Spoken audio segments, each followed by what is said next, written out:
सिमलागुरि माइनावगामि गुदि फरायसालिनि गोदानै लुनाय न'खौ बेखेवदों। बाक्सा जिल्लानि सालबारि महकुमानि सिङाव थानाय सिमलागुरिनि माइनावगामि गुदि फरायसालियाव SOPD बिथांखिनि गेजेरजों गासै 26,70,000 रां बाहायनानै गोदानै लुनाय फरायसालि न'खौ बेखेवनाय जायो। बे हाबाफारियाव BTCनि गाहाय मावफुं सोद्रोमा प्रमद बर'आ बाहागो लानानै फरायसालिनि गोदान न'खौ बेखेवनानै होयो।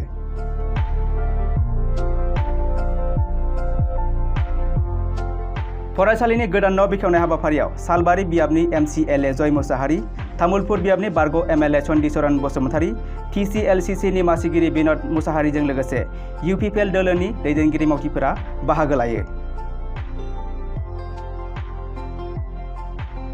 BTR सरकाৰৰ मडेल কিছুমান স্কুল আমি বনোৱাৰ কাৰণে যোৱা বছৰ সিদ্ধান্ত লৈছিলোঁ আৰু ইয়াৰ পৰা যোৱা বছৰত 100খন আৰু এই বছৰত 100খন আৰু অহা বছৰত 100খন কৰি আমি LP ME স্কুল নিৰ্মাণ কৰি আছোঁ। কাৰণ হাই স্কুল আৰু হায়াৰ ছেকেণ্ডাৰী স্কুল অসম চৰকাৰে নিৰ্মাণ কৰাত আমাক সহায় কৰি আছে বা সমগ্ৰ অসমত নিৰ্মাণ কৰি আছে। তো এতিয়া এই স্কুলখন আমি 26 লাখ এনেকুৱা মডেল এষ্টিমেট বনাইছিলোঁ, কিন্তু ক'ৰবাত অলপ 25 লাখো হৈছে। কিন্তু আগত যেটো দেখিছিলোঁ এখন LP স্কুল ক'ৰবাত 30 লাখৰ বনায়, 40 লাখৰ বনায়। কিন্তু আমাৰ চৰকাৰ অহাৰ পিছত মই ইঞ্জিনিয়াৰৰ লগত কথা পাতি চালোঁ যে এইখিনি চাইজৰ স্কুল বনাব লাগিলে কিমান পইচা লাগিব। তো সেইটো মেক্সিমাম আমাক 25 to 26 লাখ লাগে। এইকাৰণে 26 লাখৰ মডেল এষ্টিমেট বনাই এনেকুৱা ৰঙা ৰঙা স্কুল বহুত জেগাত দেখিবলৈ পাব। আৰু 20-25 বছৰ স্কুলবিলাক ৰিন'ভেশ্যন কৰা নাছিলে, নতুন স্কুল বনোৱা নাছিলে। সেইকাৰণে যিবিলাক স্কুল সম্পূৰ্ণ ডেমেজ হৈ যোৱা নাই সেইবিলাক আমি ৰিন'ভেশ্যনো কৰিছোঁ। প্ৰায় 1200 স্কুল এই বছৰত ৰিন'ভেশ্যন হৈ যাব। আৰু আমি টাৰ্গেট লৈ আছোঁ যে 2024ত যিমানখিনি বৰষুণ পৰা স্কুল আছে সেইটো যাতে ৰিন'ভেশ্যন কৰিব পাৰোঁ। গতিকে শিক্ষাটো আমাৰ চৰকাৰৰ সবচে প্ৰায়ৰিটি আছিলে আৰু সেইটোকে লক্ষ্য ৰাখি আমি কাম কৰি আছোঁ। সেই হিচাপে আগবাঢ়িও আছোঁ, ৰিজাল্টটো ভাল হৈ আহি আছে।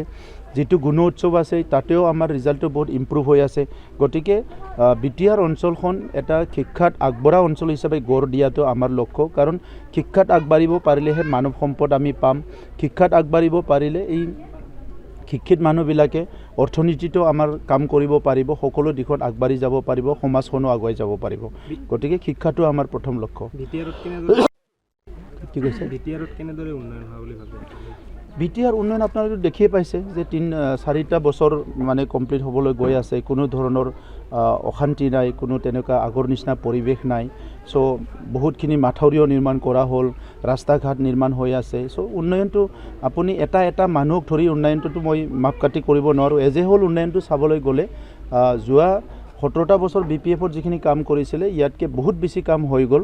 আমি চৰকাৰ গঠন কৰাৰ আগত ভাবিছিলোঁ 5 বছৰত আমি 100খন স্কুল 1 লাখ ঘৰ নিৰ্মাণ কৰিম। PMYৰ ঘৰ আমি 1 লাখ ঘৰ নিৰ্মাণ কৰিম। এতিয়া আৰু 3 মাহৰ পিছত আপোনালোকে দেখিবলৈ পাব 1 লাখ নহয়, আমাৰ মানে 4 বছৰতে আমি প্ৰায় 3 লাখ ঘৰ নিৰ্মাণ হ'বলৈ গৈ আছে, কমপ্লিট হ'বলৈ গৈ আছে। চ' তেনেকুৱা বহুত উদাহৰণ আছে যিটো নেকি আগত নাছিলে, আমি কৰিছোঁ। আগন্তুক দ্বিতীয় নিৰ্বাচনত BJPৰ সৈতে UPPLৰ মিত্ৰতা থাকিব। আপোনালোকেই জানিব থাকিব নে নাই, আমিতো জানাত থাকিব। আপোনালোকৰ তাত যদি কিবা ৰিপৰ্ট আছে নাথাকে বুলি কওক, মই জানাতো থাকিব। UPPLৰ পৰা BJPত যোগদান কৰা দেখা গৈছে শেহতীয়াকৈ। চাওক, যোগদানটো ইফালে হৈ থাকে। আমাৰ কথা আছিলে যে UPPLৰ পৰা BJPত যোগদান কৰিব নালাগে, BJPৰ পৰা UPPLে যোগদান কৰিব নালাগে। সেই ধৰ্মটো পালন কৰি আমি কাম কৰি আছোঁ আৰু এলায়েন্সত আছোঁ, চৰকাৰ চলি আছে। অকল কাউন্সিলত নহয়, ষ্টেটতো চৰকাৰ চলি আছে, কেন্দ্ৰতো আমি একেলগে চৰকাৰ চলাই আছোঁ। মুখ্যমন্ত্ৰীয়ে কৈছিলে এইটো দলৰ পৰা সেইটো দলত জইন কৰিব নালাগে, কিন্তু তাৰ পাছতো যোৱাকালি বৃহৎ যোগদান। এইটো ক'ত কেনেকৈ হৈছে তেখেতসকলে চাব, এইটোতো মোৰ চাব লগা নাই। কাৰণ UPPLৰ সদায় হাজাৰ মানুহ জইন কৰাই আছে, আমিও জইন কৰি আছোঁ। খালি আমি BJPৰ আমি জইন কৰা নাই, কাৰণ আমাৰ এটা প্ৰিন্সিপাল এটা আছে আৰু প্ৰিন্সিপালটো আমি ব্ৰেক কৰিবলৈ অহা নাই। আৰু আমাৰ কথাটো হৈছে কি BTR অঞ্চলৰ শান্তি সম্প্ৰীতি সমন্বয় নিৰাপত্তা উন্নয়ন সেইটো আমাৰ লক্ষ্য। কোনোবা কি ৰাজনীতি কৰে ইয়াৰ লগত মোৰ কোনো মতলব নাই। BJP BTR দখলৰ চেষ্টা চলি আছে, আপোনালোকে ভালকৈ জানিব। আপোনালোকে ইফালেও কথা পাতে ইফালেও পাতে, মইতো একপক্ষীয় কথা পাতি আছোঁ। মই UPPLৰ কথাটো সুধিলে মই ক'ব পাৰিম। এতিয়া যদি জয় মুসাহাৰীয়ে কিবা কাম কৰা নাই সেইটো মোক সোধক, মই ক'ম যে কোনটো কাম কৰা নাই, কোনটো কাম কৰিছে। UPPLৰ কোনোবাই কিবা ভুল কৰিছে এইটো সোধক, মই ক'ম। কিন্তু BJP যোজা চলোৱা দেখিবলৈ পোৱা গৈছে। থাকিব, ৰাজনীতি কৰা মানে পাৰ্টি এটাতো বহি নাথাকে।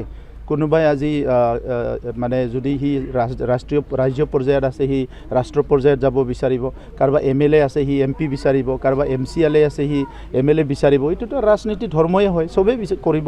আমিও যোজা চলাই আছোঁ ৰাজনীতিৰ কাৰণে। যিদিনালৈকে পলিটিক্সত আছোঁ সেইদিনালৈকেতো ইলেকশ্যন খেলিবই লাগিব, গতিকে আমিও যোজা চলাই আছোঁ, চবেই যোজা চলাই আছে। কিন্তু উপনিৰ্বাচন অনুষ্ঠিত হ'ব কি? চিডলিত উপনিৰ্বাচন আমাৰ এটা আছে, অসমত যিখিনি উপনিৰ্বাচনৰ ভিতৰত চিডলি এটা আছে, তাত আমি বহুত ভোটত এইবাৰ বিজয় হ'ম। মইতো যিটো আজি যোৱাকালিও মই মিটিং কৰি আহিলোঁ, তাতে গম পাইছোঁ 60,000 ব্যৱধানত আমি এইবাৰ বিজয় হ'ম। প্ৰাৰ্থীটি অলপ আমি 3-4 দিন আৰু লৈছোঁ। এতিয়া অলপ সূৰ্য নামা ডুবা বিভিন্ন কথা থাকে, গ্ৰহ নক্ষত্ৰ, সেইকাৰণে আমি 4-5 দিন পিছত ঠিক কৰিম বুলি ভাবি আছোঁ। আগন্তুক সময়ত আপোনালোকে আৰু বিটিআৰ দখল কৰিব পাৰিব বুলি ভাবে?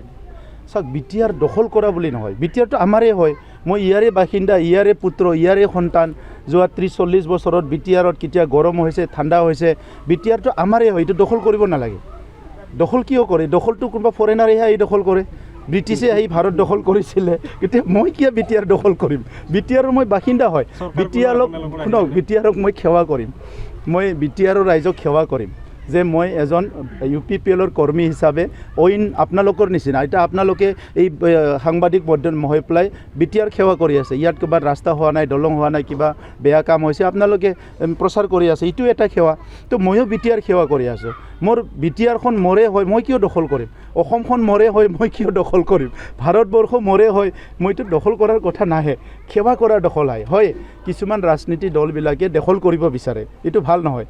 যেতিয়া দখল কৰা মনোভাৱত আহে তেতিয়া এই অঞ্চলৰ মানুহবিলাকক তেখেতসকলে ভোটাৰৰ নিচিনা চায়। যিহেতু মোৰ দখল কৰা মনোভাৱ নাই, মই এই অঞ্চলৰ ৰাইজক মোৰ দাদা ভাই ভনী এনেকুৱা মই চাই আছোঁ, যাৰ কাৰণে 99ৰ সমস্যা সমাধান কৰিলোঁ। 17 বছৰত BPF-এ 99ৰ সমস্যা সমাধান নকৰিলে, কোনোবাই টকা পইচাও খাই গ'ল, কিন্তু আমিতো আহি 99ৰ সমস্যা সমাধান কৰিলোঁ।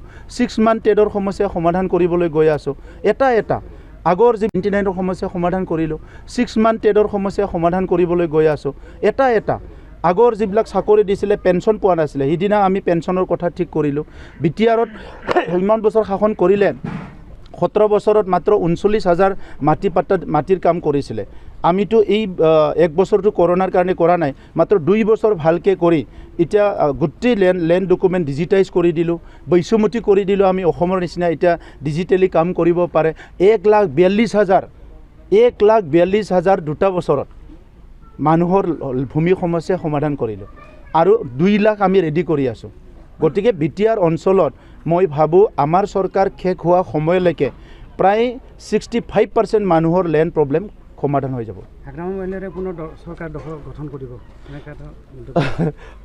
হাগ্ৰামা মহিলাৰে কিয় বহি থাকিব? 17 বছৰ বিটিআৰত তেখেতে আছিলে শাসনত, গতিকে বয়সো আছে, এনাৰ্জিও আছে, কিয় বহি থাকিব? কৰি থাকিব ৰাজনীতি। জিকা হাৰাটো ৰাইজৰ ওপৰত। মই যেতিয়া ৰাজনীতি কৰিম, জিকা হাৰাটো ৰাইজৰ ওপৰত। মই ক'ব নোৱাৰোঁ যে মই ইমান কৰিম, মই ইমান। গণতান্ত্ৰিক মনোভাৱটো সকলো ডেভেলপ কৰিব লাগে।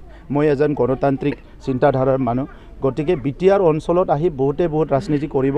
যেতিয়া আমাৰ দুখৰ দিন আছিলে সেই মানুহবিলাক নাছিল, যেতিয়া ইয়াত জ্বলাজ্বলি হৈছিলে, যেতিয়া ইয়াত মাৰামাৰি হৈছিলে, যেতিয়া ইয়াত মানুহ আহিব পৰা নাছিলে, ছাত্ৰ ছাত্ৰী পঢ়িব পৰা নাছিলে, ভালকৈ খেতি কৰিব পৰা নাছিলে, ৰাতি মানে ভালকৈ শুব পৰা নাছিলে, সেইখিনি সময়ত এইবিলাক মানুহ নাছিলে। এতিয়া বহুত মানুহে আহি ইয়াতে বিভিন্ন কথা ক'ব ধৰিছে। গতিকে নিজৰ মাতৃভূমিক কেনেকৈ বাচাব লাগে, নিজৰ সমাজখন কেনেকৈ ৰক্ষা দিব লাগে, নিজৰ সমাজখন কেনেকৈ আগুৱাই লৈ যাব লাগে, নিজৰ বাই ভনীবিলাকক কেনেকৈ আগুৱাই লৈ যাব লাগে, এইখিনি আমি জানো অন্ততঃ।